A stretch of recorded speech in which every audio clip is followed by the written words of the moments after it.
আসসালামু আলাইকুম ওয়া রাহমাতুল্লাহি ওয়া বারাকাতুহু। দেখুন, প্রথমেই একটি বিষয় পরিষ্কারভাবে বলে রাখতে চাই, এই ভিডিওটি কোনো ধর্মকে অবমাননা করার জন্য নয়, কোনো ধর্মের অনুসারীদের আঘাত দেওয়ার জন্য নয়। এই ভিডিওর উদ্দেশ্য একটাই, যুক্তি, বিবেক ও চিন্তার আলোকে বোঝার চেষ্টা করা যে এত ধর্ম, এত ঈশ্বরের ধারণার মধ্যে আসলে কোন ধারণাই ঈশ্বরকে সবচেয়ে বেশি শক্তিশালী, সবচেয়ে পূর্ণাঙ্গ এবং সত্যিকারের একমাত্র সৃষ্টিকর্তা হিসাবে তুলে ধরা হয়। এই পৃথিবীতে অসংখ্য ধর্ম, আর প্রত্যেক ধর্মেই ঈশ্বরের একটি করে ধারণা পাওয়া যায়।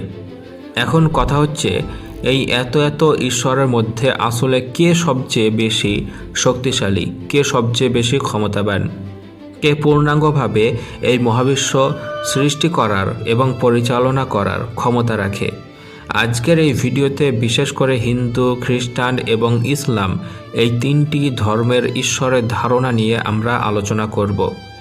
তারা কিভাবে এই মহাবিশ্ব সৃষ্টি করেছেন, কিভাবে এই মহাবিশ্ব পরিচালনা করেন, এই বিষয়গুলো বিশ্লেষণ করলেই আমরা বুঝতে পারব আসলে কোন ঈশ্বর সবচেয়ে বেশি শক্তিশালী। প্রথমে হিন্দু ধর্মের দিকে তাকাই। হিন্দু ধর্ম অনুযায়ী ঈশ্বর একজন হলেও মহাবিশ্ব পরিচালনার জন্য তাকে তিনটি রূপ নিতে হয়েছে। ব্রহ্মা সৃষ্টি করেন, বিষ্ণু পালন করেন এবং শিব ধ্বংস করবেন। বলা হয় এই তিনজনই একই পরম সত্তার প্রকাশ। কিন্তু এখানে যুক্তির জায়গায় একটি খুবই সাধারণ প্রশ্ন উঠে আসে, যদি হিন্দু ধর্মের ঈশ্বর সত্যিই সর্বক্ষমতাবান হন, তাহলে কেন তাকে এই কাজগুলো আলাদা রূপে ভাগ করে নিতে হলো? একজন ঈশ্বর কি সৃষ্টি, পালন ও ধ্বংস এই তিনটি কাজ একাই করতে পারতেন না? সাধারণ জীবনের উদাহরণ দিলে বিষয়টা পরিষ্কার হয়। একজন মানুষ যদি তিনটি কাজ একাই করতে পারেন, তাহলে তাকে তো আর দুইজন মানুষের সাহায্য নিতে হয় না। সাহায্য তখনই নিতে হয় যখন একা সেই কাজগুলো করা সম্ভব হয় না। এখানেই বিষয়টি শেষ নয়।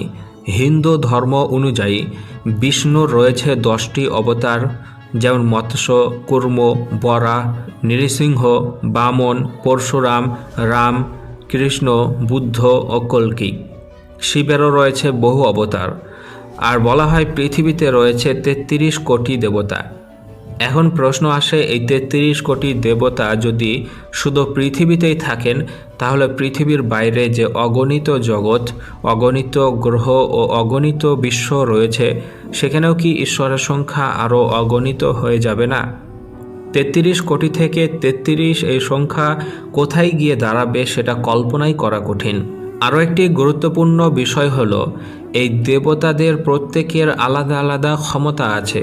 কেউ ধন দেয়, কেউ সন্তান দেয়, কেউ রোগ সারান, কেউ বিপদ দূর করেন ইত্যাদি। তার মানে প্রত্যেক দেবতা একটি আলাদা সত্তা, আলাদা ক্ষমতার অধিকারী। এখানে শুধু একজন ঈশ্বরকে উপাসনা করলেই বিষয় শেষ হয় না, বরং বহু দেবতা ও বহু রূপের উপাসনা করতে হয়। তাহলে প্রশ্ন হবে, যদি ঈশ্বর একজনই হন, তাহলে তার এই সব রূপ ও অবতারকে কেন আলাদা ঈশ্বর হিসাবে ডাকা হয়? কেন তাদের আলাদা ক্ষমতা ও উপাসনা রয়েছে? এতে যুক্তির জায়গা থেকে মনে হয় এখানে ঈশ্বরের ক্ষমতা এক জায়গায় কেন্দ্রীভূত নয়, বরং বিভক্ত। একটি সহজ উদাহরণ দিই, তাহলে বুঝতে পারবেন। ধরুন একটি বিশাল কোম্পানি, সেই কোম্পানির মালিক একজন। কোম্পানি চালানোর জন্য তিনি ম্যানেজার রাখেন, সুপারভাইজার রাখেন, কর্মচারী রাখেন, সিকিউরিটি গার্ড রাখেন। কিন্তু তিনি কি সবাইকে মালিক বানিয়ে দেন? না, মালিক একজনই থাকেন, বাকিরা তার আদেশে কাজ করে। ঠিক তেমনি যুক্তি বলে, মহাবিশ্বের সৃষ্টিকর্তা যদি একজন হন, তাহলে তার তৈরি করা শক্তি বা দায়িত্বপ্রাপ্ত সত্তাদের ঈশ্বর বলা কতটা যুক্তিসঙ্গত, এই প্রশ্ন থেকেই যায়। এখন আসি খ্রিস্টান ধর্মের কথায়। খ্রিস্টান ধর্ম অনুযায়ী ঈশ্বর একজন, কিন্তু তিনি 3 ব্যক্তিত্বে বিদ্যমান: পিতা, সন্তান ও পবিত্র আত্মা। বলা হয় পিতা পরিকল্পনা করেন, সন্তানের মাধ্যমে সৃষ্টি হয়, আর পবিত্র আত্মা প্রাণ সঞ্চার করেন। এখানেও যুক্তির জায়গায় একই প্রশ্ন আসবে, যদি ঈশ্বর একজন হন তাহলে সৃষ্টি ও পরিচালনার জন্য 3 ব্যক্তিত্বের প্রয়োজন হলো কেন? একজন ঈশ্বর কি একাই সব কিছু করতে পারতেন না? এখানে একজন ঈশ্বর বহুজন হয়ে যাচ্ছে, মানে ঈশ্বর ভাগ হয়ে যায়। এবার আমরা ইসলাম ধর্মকে দেখব। ইসলাম এখানে একদম পরিষ্কারভাবে স্পষ্টভাবে সত্য কথা বলে। ইসলাম বলে এই মহাবিশ্ব একজনই সৃষ্টি করেছেন, একজনই পরিচালনা করেন, আবার একজনই সব কিছু ধ্বংস করবেন। আর তিনি হলেন আল্লাহ সুবহানাহু ওয়া তাআলা। তার কোনো শরিক নেই, তার কোনো অংশীদার নেই। সৃষ্টি করার জন্য তাকে কারো সাহায্য নিতে হয়নি, পরিচালনা করার জন্য তাকে নিজের সত্তাকে ভাগ করতে হয়নি। ফেরেশতারা আছেন, কিন্তু তারা ঈশ্বর নন, তারা আল্লাহ তাআলার সৃষ্টি। তাদের কোনো নিজস্ব ক্ষমতা নেই, কোনো স্বাধীন ইচ্ছা শক্তি বা সিদ্ধান্ত নেই। তারা আল্লাহ তাআলার আদেশের বাইরে কিছুই করতে পারে না।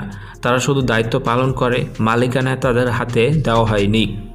অনেকে প্রশ্ন করেন, আল্লাহ তাআলার তো 99টি নাম আছে, কিন্তু এই 99টি নাম কোনো আলাদা আলাদা সত্তা নয়, কোনো আলাদা আলাদা ব্যক্তিত্ব নয়। এগুলো আল্লাহ তাআলার গুণবাচক নাম। একজন মানুষের যেমন অনেকগুলো গুণ থাকতে পারে, সে শক্তিশালী, সে দয়ালু, সে জ্ঞানী, কিন্তু মানুষ একজনই থাকে, ঠিক তেমনই আল্লাহ তাআলা একজনই, তার গুণ অসীম। সূরা হাশরের শেষ আয়াতগুলোতে আল্লাহ তাআলা নিজেই বলেন তিনি একমাত্র ইলাহ, তিনি বাদশাহ, তিনি অতি পবিত্র, তিনি শান্তিদাতা, তিনি নিরাপত্তা দানকারী, তিনি মহাপরাক্রমশালী, তিনি মহাপ্রতাপশালী, তিনি সর্বশ্রেষ্ঠ। এখন যুক্তির মানদণ্ডে যদি প্রশ্ন করা হয় সবচেয়ে শক্তিশালী ঈশ্বরকে, তাহলে যুক্তি খুব পরিষ্কার কথা বলে সবচেয়ে শক্তিশালী ঈশ্বর সেই সত্তা যিনি একাই সৃষ্টি করতে পারেন, যার কোনো সাহায্যকারীর প্রয়োজন হয় না, যিনি নিজের সত্তাকে ভাগ করেন না, যিনি অবতার নিতে বাধ্য নন, যিনি সব কিছুর একক মালিক ও নিয়ন্ত্রণকারী। এই মানদণ্ডে বিচার করলে দেখা যায় ইসলামের তাওহীদের ধারণাই ঈশ্বরকে সবচেয়ে শক্তিশালী, সবচেয়ে পূর্ণাঙ্গ এবং একমাত্র প্রকৃত সৃষ্টিকর্তা হিসেবে তুলে ধরে।